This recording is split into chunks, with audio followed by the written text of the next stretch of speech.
News voice, जो हर खबर से आपको कराए रूबरू। लोगों के बीच जाना, उनकी समस्याएं सुनना, फिर अधिकारियों को कहकर उनका निदान कराना, और फिर भी अगर किसी समस्या का निदान ना हो तो इलाके की आवाज को सदन के पटल पर जोर शोर से बुलंद करना, यह सब रेवाड़ी के विधायक चिरंजीव राव की दिनचर्या में शुमार हो गया है।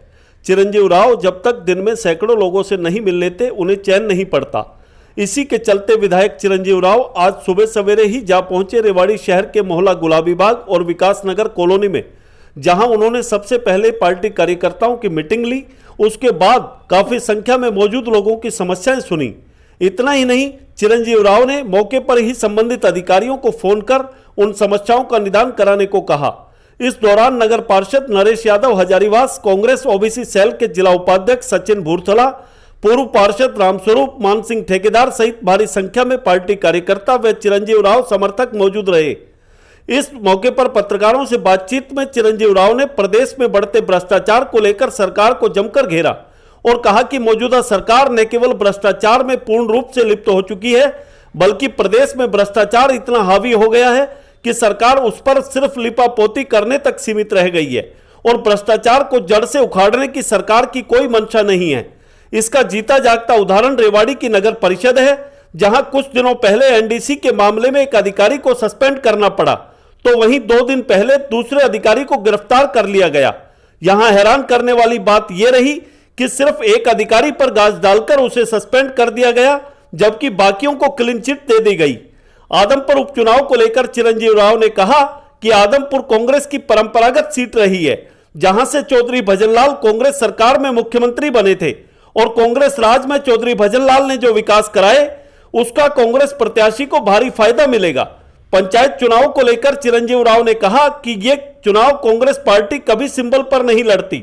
रही बात पंचायत चुनाव 2 चरणों में कराने की, तो इससे न केवल वोट प्रतिशत घटेगा बल्कि प्रदेश की जनता को दोहरा नुकसान भी होगा।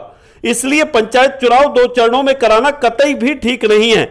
रेवाड़ी से न्यूज वॉइस के लिए संजय कौशिक के साथ अजय सागर अत्री की रिपोर्ट। अभी समस्या सुनी आपने? देखिए, आज मेरा यहाँ पर कार्यक्रम लगा हुआ था गुलाबी बाग विकास नगर। लोगों के बीच में यहाँ पर आए इनकी समस्या सुनने के लिए, और मेरी कोशिश हमेशा यही रहती है कि लोगों के बीच में आकर हम लोगों से मिले, उनकी बातों को हम लोग रखें और जो भी इनकी समस्या आती है अधिकारियों से बात करके मौके पर उनको हमने सुझाव करवाया। एक जो रेवाड़ी का जो ईओ है उसको अरेस्ट किया अभी विजिलेंस टीम ने, और उससे पहले जो ईओ था उसके खिलाफ भी मुकदमा दर्ज था, सस्पेंड कर दिया था, शायद उसको बहाल भी कर दिया अभी। तो क्या मानते कि इतना 8 साल पुराने मामले में अब गिरफ्तारी हुई है, और जो अभी हाल में रेवाड़ी के अंदर जो मुकदमा हुआ था उसमें भी इसी तरह से डिले, तो किस तरह से देखते हैं पूरे प्रकरण को? देखिए, भ्रष्टाचार जो है पूर्ण रूप से मुझे लगता है कहीं ना कहीं हावी हो चुका है इस सरकार के अंदर। हम लोगों ने पिछले दिनों भी देखा था किस तरह से अकेले एक ईओ के ऊपर गाज डालकर उसको सस्पेंड कर दिया गया और बाकियों को क्लीन चिट दी गई। तो मुझे लगता है कहीं ना कहीं सरकार की मंशा ये रहती है कि लिपापोती की जाए और असली जो जड़ है भ्रष्टाचार को उसको ख़त्म करने का इनकी कभी मंशा नहीं रहती है। अभी ईओ आए हैं उनको एक पुराने मामले के अंदर सस्पेंड किया गया है। इससे पता चलता है कि 8 साल पुराने मामले के अंदर उनको गिरफ्तार किया गया है, वो भी इनकी सरकार के दौरान ही हुआ। तो मुझे लगता है कहीं ना कहीं सरकार के अंदर पूर्ण रूप से ये भ्रष्टाचार के अंदर ये सरकार लिप्त है।